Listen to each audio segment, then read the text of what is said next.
Welcome to Corks in Conversation with Frank Zafiro. I am so excited to talk to him, Cathi. He writes some really thrilling crime fiction, and he has a podcast where he interviews other crime fiction authors. So just like us, and it has a great name. It's called Wrong Place, Right Crime. I agree. Awesome. We have so much to talk about with Frank. Let me give a little short bio for those of our listeners who haven't been introduced to him or his work yet. Frank was a police officer in Spokane, Washington from 1993 to 2013. And he retired as captain, so kudos to Frank for that. He is also the author of numerous crime novels. We'll count here in a little bit. I was trying to count on his business card, and look at how many. I know, right? A lot. He has got the River City series, the Charlie 316 series with Colin Conway. Their latest work together is available now, Code 4, which is the final in the 4-part series. So lots of standalones, lots of series. Frank lives in Redmond, Oregon with his wife, Christie, dogs Richie and Wiley. Very important to include the dogs. But not to be undone, they live with a very self-assured cat, we're told, named Pasta. And Frank is an avid hockey fan. And my favorite, he's a tortured guitarist. So Frank, welcome. It's great to talk with you today. Well, thanks for having me. I'm thrilled to be here. Awesome. Yep. We're thrilled to have you. Before we get started with the big questions, let's talk with the really big stuff. Christy, talk to us about the wine. Okay. All right. All right. So Frank, you picked the Erath, I think I'm pronouncing it right, Erath Pinot Noir, which both Cathi and I were able to get in our respective locations. And based on the description, it sounds delicious. So I suggest you guys take a sip while I give the tasting notes. And then Frank, you're going to tell us why you chose this wine.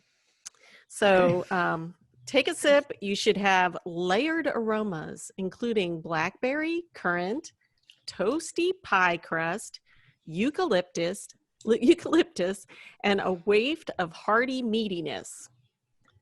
Dark fruits prevail on the palate, cherry plum and mission fig, nicely seasoned with sage and a light smokiness. The mouth is soft, yet still textural, as tannin and acid marry evenly. We just love reading these because we feel like we should start writing these. They're so good. So what stood out to you guys? I'm going to take a sip. Frank, for me, it was for sure the toasty pie crust. Well, I certainly didn't pick it because it wasn't pretentious. That description. I mean, I've never read that description. If I had read it before trying it, I might have been like, "Oh, that's foo-foo."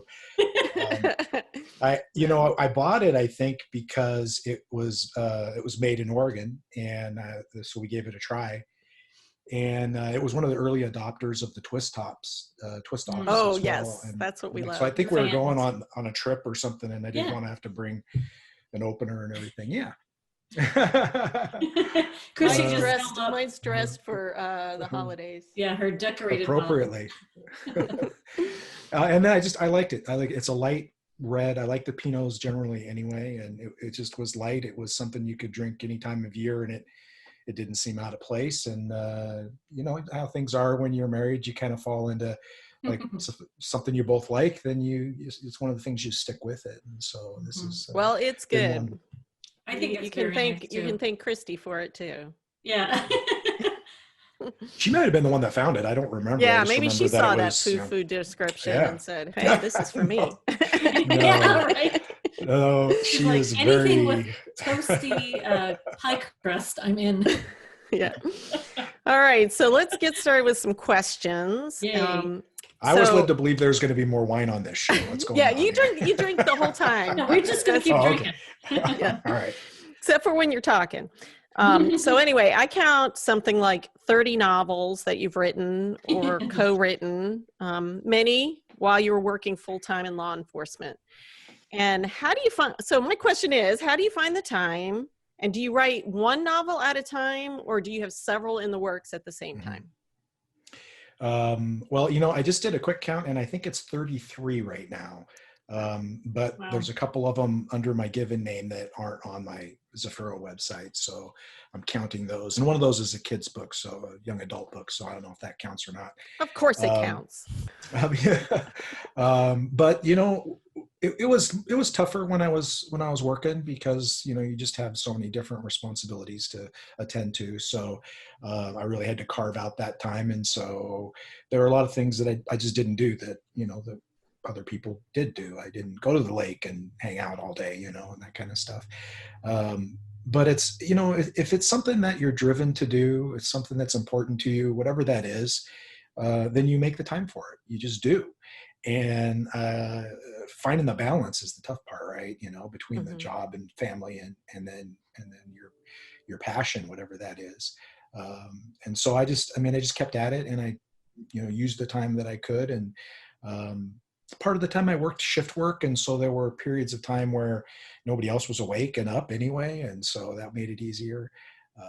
It's just I couldn't not do it, so that's Great. what it was.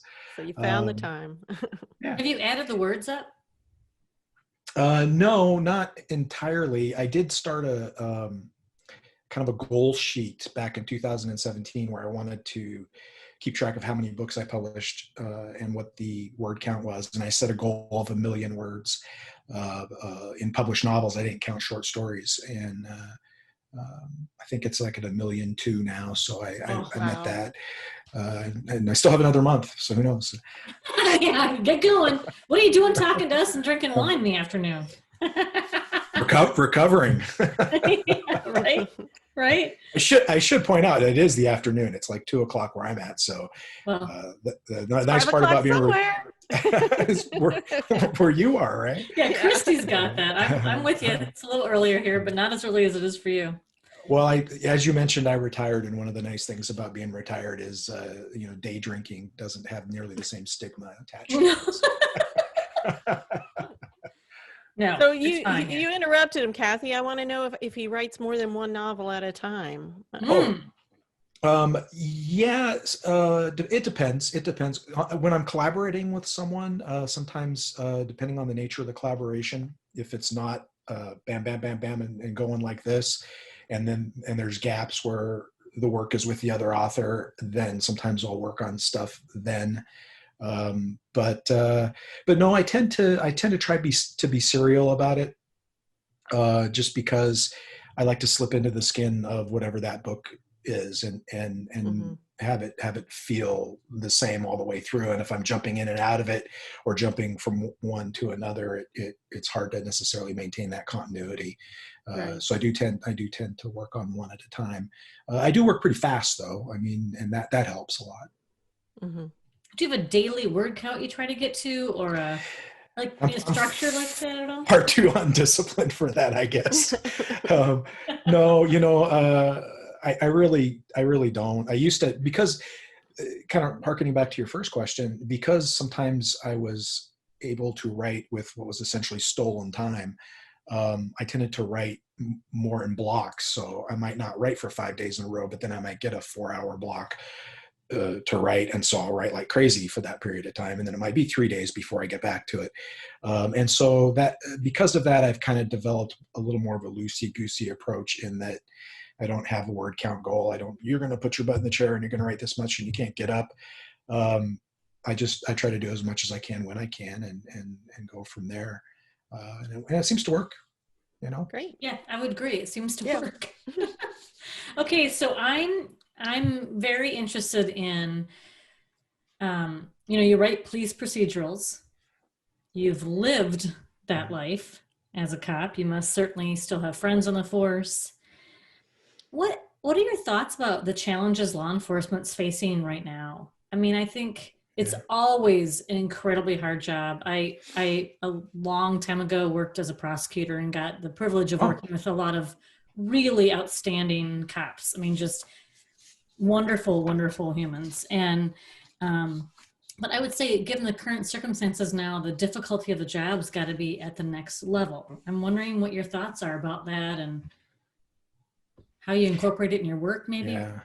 Yeah. Well, I would totally echo what you just said. And it's always been a tough job.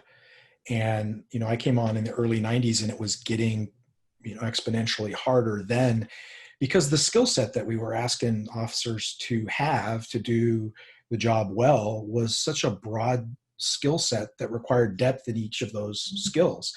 I mean, you had to have computer skills, you had to have writing skills, you had to have physical capabilities, including being able to use defensive tactics and drive fast without crashing and without endangering the public.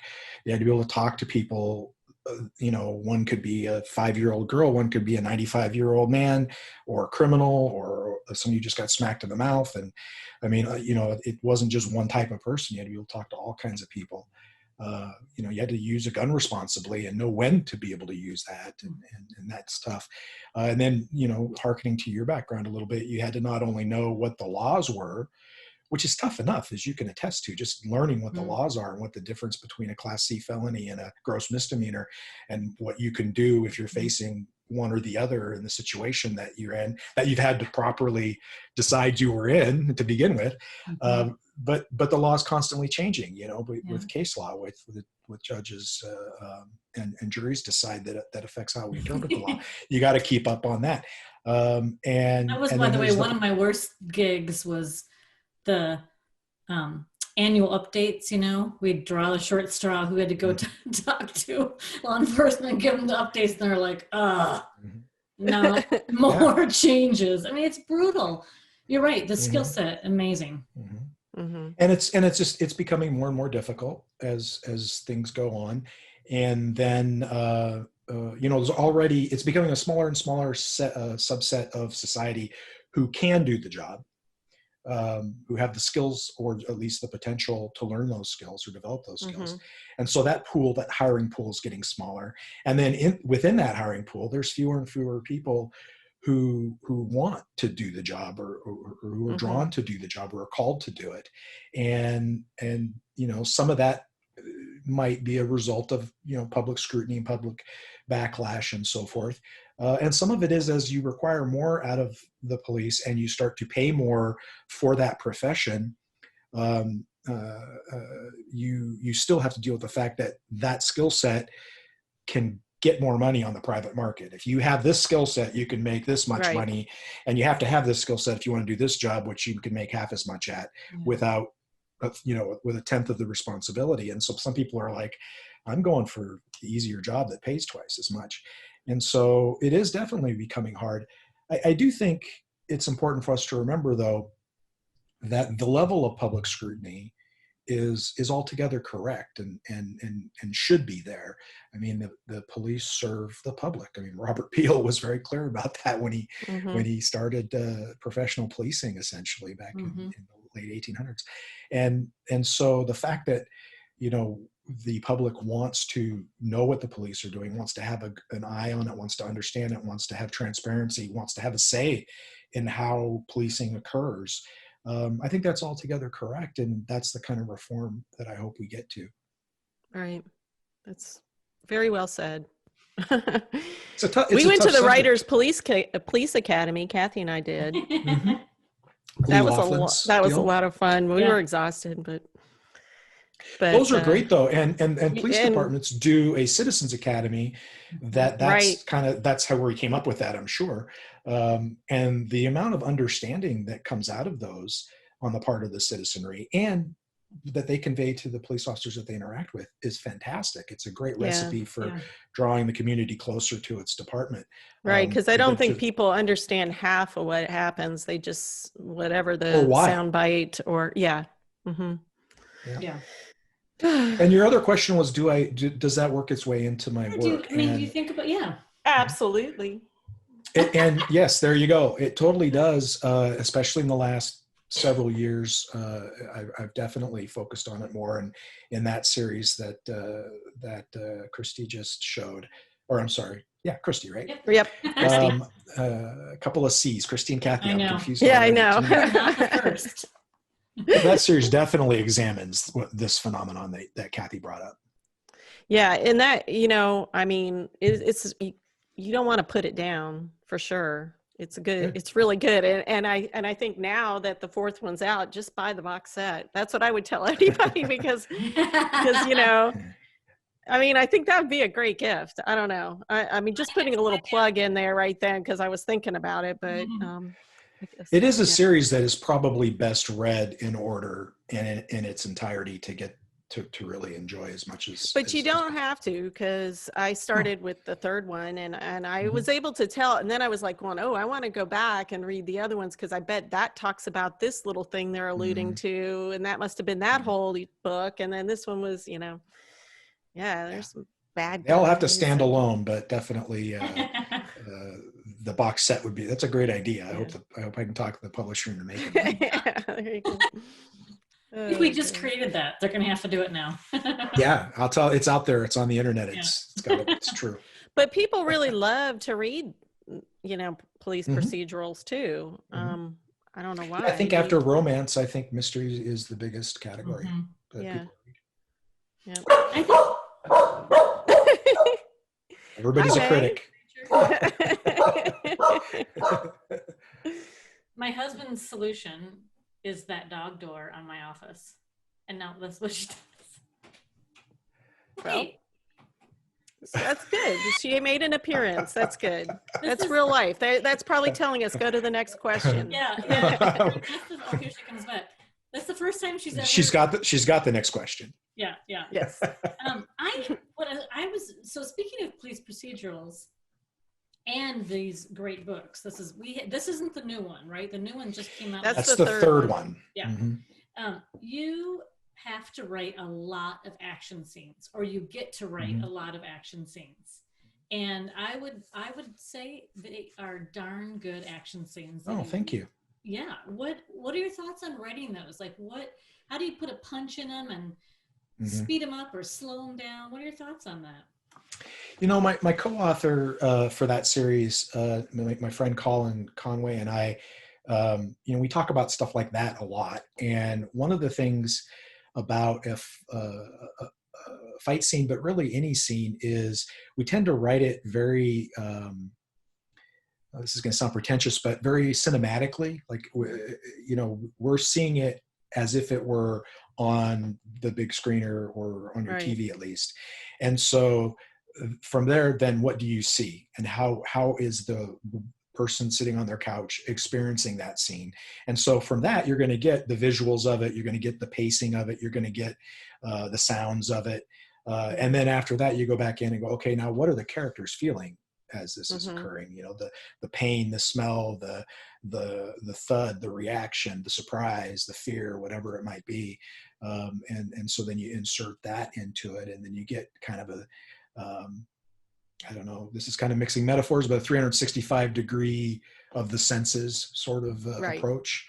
And I think that's why people like it. My mom, she's like my dad's wife, my mom, Gail. She's my stepmom technically, so I guess that's why I said that. But she never fails when we start talking about my books. She's like, oh, and I love your fight scenes. And she always has to reach out and touch me, touch my arm. I love your fight scenes. I can see them happening. So that's great. That tells me I'm doing okay. I got her seal of approval.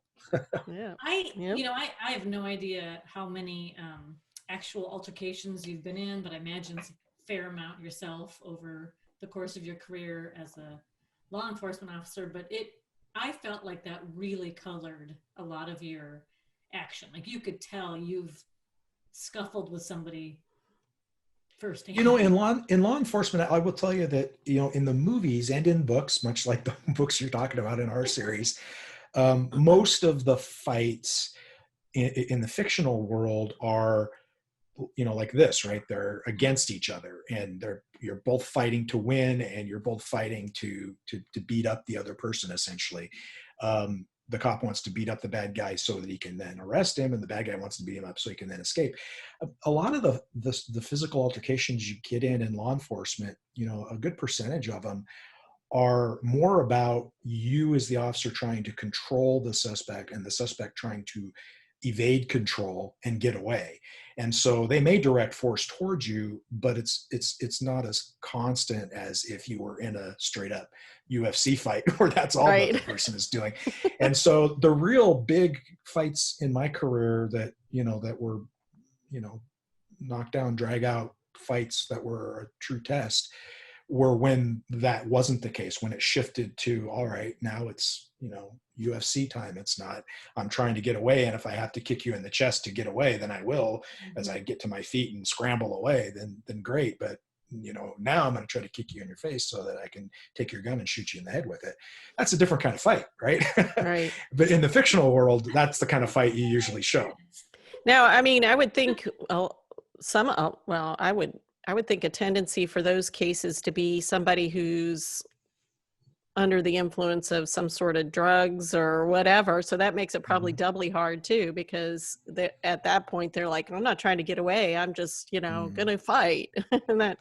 and those folks don't tend to respond to pain compliance as much. So right. if you get them into a wrist lock or something where, a sober person, you put a little bit of pressure on that and it hurts. And so they give up and they let you cuff them. The people that aren't feeling any pain don't respond to pain compliance. So speaking of pain compliance, out there. I'm gonna have some more. All right, let's take a drink because it is time for our little midway segment here. Question in the bottle. So Frank, what we do is we ask our authors a question in the bottle. It's kind of the kind of questions you might get to at the end of a bottle. So Christy's gonna, we've got a little pile of random questions we've come up with after we've had a few drinks, and she'll pull one out and ask you here. My palms are sweaty. I don't know if I'm a little nervous now. Don't worry about it. If you truly don't want to answer, we can find another one, but they're usually not that bad. Okay. Cathi, do you still have your law? Are you a practicing lawyer anymore? I'm not a practicing lawyer. I still have my license. So I can't refer my questions to my attorney, then I'm in trouble. I know, though. Yeah. This is interesting. Okay, what is in your opinion, I guess, what is the most overrated virtue? Oh boy, the most overrated virtue. Wow. I think Cathi should list some virtues for us. We could see which one. Patience, gluttony. Gluttony is a vice. Yeah. Whereas so gluttony wouldn't be a virtue. The virtue would be the virtue abstinence. would be temperance or something like that. Temperance. Yeah, there you go. Temperance is the most overrated virtue. I haven't drank any wine in a month and a half. Wow, that was overrated. That was kind of set up. Yeah, you're right. Yeah, you put that one right on the tee for me. I shouldn't have been scared at all. Oh, that's great. I would go with patience, just personally, because Patience. I'm terribly impatient. Yeah, I don't need to hear the rest of that. I'm bored with it already. Go ahead, continue. Okay. All right. Onward. I have no patience. See, that's a chance for us to just stop and take a drink and talk about how we don't think that temperance is a good virtue. Oh my goodness. Okay, so Christy and I have always been fascinated by two authors that work together. We've talked to a few, quite a few of them. We've talked about we're two authors that work together, but we don't write books together. But we never know. And so can you talk about, you've done quite a few dual works. How do you and Colin, for example, work together in your series, the Charlie 316 series, or just talk to us about that a little bit? Well, the Charlie 316 series is a different sort of approach that is actually now my preferred approach with collaboration. Prior to that, all of the collaborations, almost all of them, that I worked with another author, we would take the story, and they were all dual first-person narratives with alternating chapters. So, Cathi, if I was writing the book with you, maybe you would write chapter 1 as Jane, and in the first person, and then chapter 2, I would write, Jack in the first person, and then we'd alternate back and forth each chapter. And so you're really writing half a book, and depending on the story, there may or may not be a lot of overlap with that other character. And in some that I've written, there hasn't been much. In others, there's been quite a lot. And that worked really well, and it was pretty streamlined, and it went really fast. And then I wrote a book with Larry Kelter where I told him that was my process, and he said, "Yeah, that's great, but I don't want to do that." I said, "Okay, what do you want to do?" He goes, "I just want one collaboration."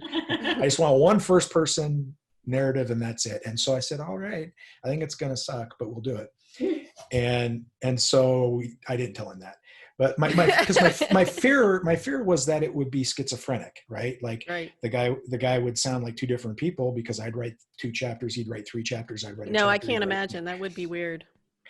But and it may have been that way at the end of the first draft. I don't remember, but the fact of the matter is after the first draft, we both edited it so heavily that it became kind of a third voice, and it was a consistent voice. So I was pretty happy with it. So when we came back to write another book called Fallen City, we decided to make that a third person, multiple viewpoint was the way to tell that story. But we both wrote all the characters. We just wrote a certain amount and then turned it over, and the result was the same. The voices ended up being consistent. So when Colin came to me, he said, "Hey, I've got this idea for a story." He was on the job too for 5 years, and while he was working as a police officer, one year when he was working Power Shift South, his call sign was Charlie 316, and he was like, "That just has a cool sound to it." And then he kind of equated it to the John 3:16 biblical scripture, which is one of the 2 or 3 best known that are out there. And it got him thinking, what would happen if there was this guy who was a golden child? He's a perfect cop, a great father and family man, and respected in the community, and even better, in a very white Pacific Northwest city, 85-90% white, he was a black officer. And that gave them an additional, public relations opportunity there. What if this person got into a questionable shooting, and what would happen? And would ultimately the city, would they sacrifice their favorite son on the altar of political expediency, of public, the public desire? And that's where it started. And it was a great idea. I said, "That's a cool idea." He goes, "Well, do you want to work on it with me? Because I want to dive into some elements of the police experience that I just don't have any background for." I mean, he was a police officer. When he retired, I retired as a captain, so I had some different experiences by moving laterally in my career at times, where some officers, will move horizontally and do a lot of different jobs and get a ton of different experiences, which is great. But my experiences included, leadership experiences, and he didn't want to get over his skis, as he put it, with some of that. And so I was like, great, let's talk about it. And so we took the skeleton of a very good story, and we put a lot of meat on it, and started writing. And the way that we worked it was that we knew we had to have a good outline to start with, at least a paragraph form of scene to scene, chapter to chapter, however you want to phrase it. And so that we both knew the map, because if you don't operate with the map, you can't pants it when you're working with another author, because they'll go off in a direction you totally didn't plan for, and you laid the groundwork to go this way, and they're going off into this other. It's a recipe for disaster. And so we we brainstormed in person a couple of times, and then over Zoom a few times, to get a good outline. And then we started writing it. And initially in the first book, we didn't really take, you write this character, I'll write that character, so much as we took sections of the book. But pretty quickly we realized, this character is working for you as the person writing it, and this character is working for me as the person writing it. And so most of the major characters, by the end of the first book, certainly kind of had an assignment. It was my character, his character that we were writing. And we kind of stuck with that. And our process, you'll appreciate this as writers, was so just to make it simple. So Colin would write chapter 1, and he would send it to me. I would go in and I'd do like a deep crit read on chapter 1. I'd go through with track changes and mark the hell out of it and make comments, as if he was sending it to me as a first draft, asking for critical feedback. and I'd be brutal, and and then I'd write chapter 2. Then I'd send him chapter 1 and 2. He'd go through and read my corrections or my revisions and suggestions and address them. And then he'd edit my chapter 2 with the same ferocity and brutality that I did his chapter 1. And then he'd write chapter 3. And then it'd come to me. And so then this process would continue where you were always reviewing your last piece of work, reviewing the new piece of work, and then writing your own next piece. And as a result, by the time we got to the end of the first draft of any of those books, it was really at least, draft 1.5 or 2.0. Right. And it also like a beta reader built in to drafting, which is really interesting. Right. Well, it also served to make it very singular in terms of an overall voice or an overall handling, because even though I may have written a particular character, the first draft of that character, the amount of revision, like footprint of revision that Colin would have on that character, I mean, it was a 60-40 would kind of split, meld them a little. Yeah, exactly. Kind of like so when you it worked really cut well. and paste something into WordPerfect and you can merge the. Yeah. And it worked really well because it just was an ongoing write and revise process. This kept you really, really sharp. The other cool thing about it, and you'll appreciate this as well, I think, when you're working with somebody else, there's a real motivator to do your very best in terms of quantity and quality and rapidity. And so when you get that chapter from your co-author, like you're on it and you're getting to it right away, and then you're doing your best work, and then getting it back to them as soon as possible, so without rushing it. And I think which sounds fun. Well, you sit down and have coffee with other writers, right? And you talk about your work and they talk about their work, and you encourage each other and you brainstorm and you kick things around. When you leave those coffee sit downs, you want to go home and write about 100,000 words that day. That's how you feel. And this process, you feel that way every day or two. And so really we wrote Charlie 316 in less than a month. Wow. And that's 100,000 word book. Wow. Now that's first draft. That's not, right. read, but still that's pretty fast. No, that is really fast. Now, but you said you had a pretty specific outline. How long did the outline take? Did you? We definitely spent some time on it. We knew that it wasn't going to be ironclad. We could vary if we needed to, but we wanted to have a really solid idea where things were going. We didn't want any meandering or drifting as we got deeper into the work. So we spent a fair amount of time on it.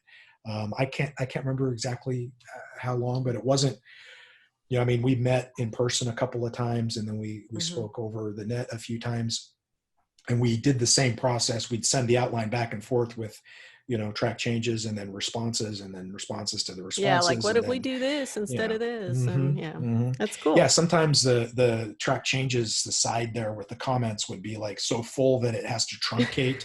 You know what I mean? You know what I'm talking about? Yeah. Because there'd be so you many. have to click on more. Exactly. And there'd be like 12 of them on the side there. But that's how you get to what the story is, because things changed. I mean, some big things changed as we figured out, this is, what we really are focusing on. And even the focus of the entire series was different than what the focus of the first book was about. And so that's part of the process, right? Mm-hmm. Yeah. Anyway, I guess it's on to me for a question, right, Cathi? That's fascinating, though, Frank. Yeah. About writing both on your own and with a partner. So thanks for that. Really yes. So anyway, we'll jump into your other hat, podcasting. So in addition to all this writing you do, you also are a podcaster. And we were just wondering, how did you get started in podcasting, and how involved are you in the production part of it? Excuse me. One of my co-authors is a guy named Eric Bietner, who, if you like fast-paced reads, he's your man. Very, very fast-paced books. But he and another great author, S.W. Loudon, they started a podcast called Writer Types, and it's cool. It's awesome. And Eric is an editor by trade. And so it's slick too for a podcast. It's super slick. He does a tremendous job. And it played out to me like kind of like a morning radio talk show, you know, where you have a bunch of guests and some funny stuff, and then you move on to something else and something else, shorter segments and lots of humor and so forth. And it was great. I loved it. But it made me start to think about, you know, would I like to do something like that? Would I like to dive into that arena? And I was excited about the idea, but I didn't want to copy what they were doing. And I couldn't anyway. Eric and Steve are way funnier than I am, and they have a banter back and forth. And I was like, well, what could I do, you know, with my limited skill set? And I thought, you know, I want to make a, yeah, that's scary. That's where the torturing comes in. See, as the people that have to listen. But you know, I thought, you know, I could be the host that like gets a guest on the show, and it's the kind of show that you're driving your car late at night, a long stretch of lonely highway with 2 hours left to go, and you click on to some FM, you know, dial, and you kept come across it's like, oh, I know that guy. He wrote such and such, or he did. And then you start listening, and they talk about the work, and they talk about the craft, but then maybe they talk about the best hamburger, or, you know, what's the meaning of life, or whatever. And then they come back around to the work. And so it's more of that, you know, deeper dive sort of approach. And I thought I could do that. That would be fun. So I decided to give it a try, cast around for coming up with some kind of a title. And it was actually my wife, also named Christie, who came up with it. Wrong Place, Right Crime, which I think is a great title. It was, as soon as I heard it, I knew it was the right title. And then it became a learning process, as I'm sure you dealt with in your own experience. Oh yeah.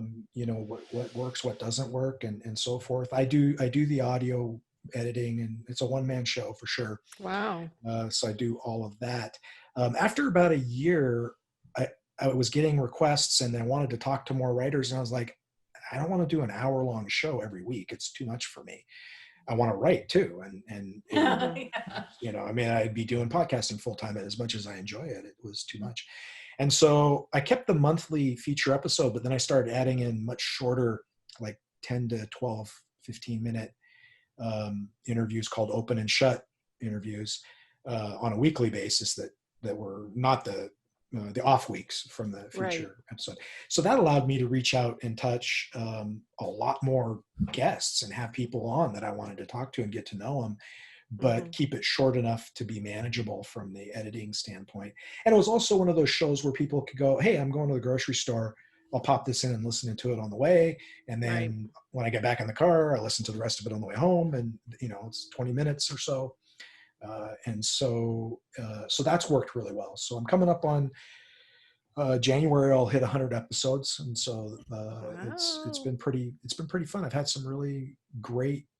It's great for me because you know, I mean, I'm retired, and I'm not. After I retired, I taught for several years as a consultant, traveling and teaching police leadership. But I quit doing that as well in 2017 at the end of the year. So for the last 2 years, I've been a hermit, you know, I mean, I've been at home even before COVID. And so this podcast has been a way to, like, it's my chance to, my social life. I honestly don't know what I would do without it. If I didn't have this during this COVID thing, Cathi, I mean, at least we're Zooming once in a while and talking to all kinds of interesting people. And so it is. Yeah. You make friends. Yeah. I know. I mean, You're our friend, Frank. We're going to be there. All We're right. on our way to Oregon. We know they got good wine there. Yeah. I've got one spare room. So one of you, you're going to have to share one. We've awesome. done that before. We can handle it. It's a queen. You'll be all right. Well, Frank, it's been so fun talking to you today. And we're so appreciative that you joined us, and it was just a great conversation. Christy has one last question for you. Okay, so this is what we ask all the authors. It appeases our mysterious foodies, our listeners out there. Which of your characters would you like to share a meal with, and what would it be? Oh my God, that's a good one. I've never been asked that. I've been asked a lot of, you get the standard author questions, and you have like, oh, I've got something for that. I feel like Archer right now. Oh, Right. man, I had something for that. Boy, that is really, really tough. All right. So you got me a glass and a half into a bottle of wine. So I will impart a dirty secret. All right. Well, it's not dirty, but I think it would be the character that has become the core of the River City series for me over the course of 6 books, Officer Katie McLeod.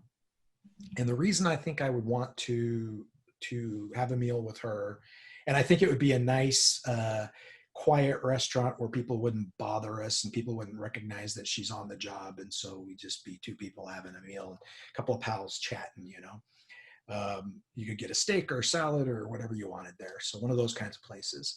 And the reason I just think she fascinates me because she is a female officer in a world that is still largely male.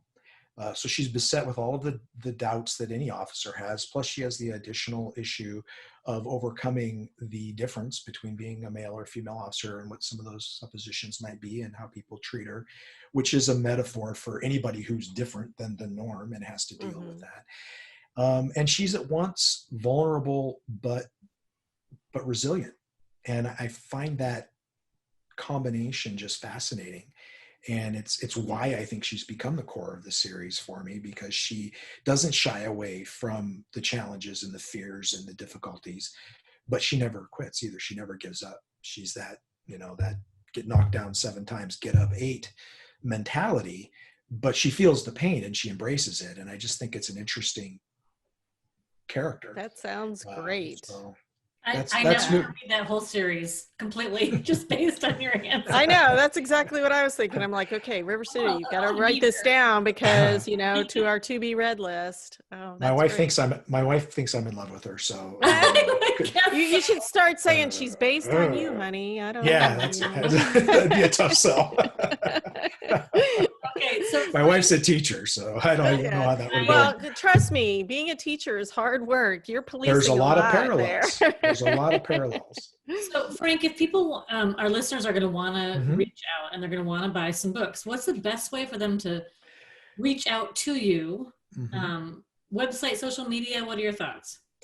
Yeah, I think the best place to start is just frankzafiro.com, and all the books are there, and they'll take you to, wherever it is you like to buy books in whatever format you like to read them. And there's other connections there. There's a few freebies, and there's some, here's the different, shows and radio. And your podcast. The podcast is there. This will be linked there. This episode will be linked there. Things like that. That's always a good place. And they're beautiful books. I mean, they're. Let me hold it up so you can get a good picture. Yeah. A guy named Zach McCain did those, and he is bar none the very best book cover designer. And I've worked with several who are tremendous, but he takes the cake. He's just phenomenal. They're beautiful. So. Yep. Would make lovely gifts for Christmas, everyone. There you go. Get the box set. Make your own box set. We're going to have to make sure Don books get the box set. You can buy them all and just call it a box set. Make your own box. Anyway, well, this has been so much fun. So I guess all we have left is wine to cheers. Say cheers and to a fun conversation. Cheers. Slante. Cheers.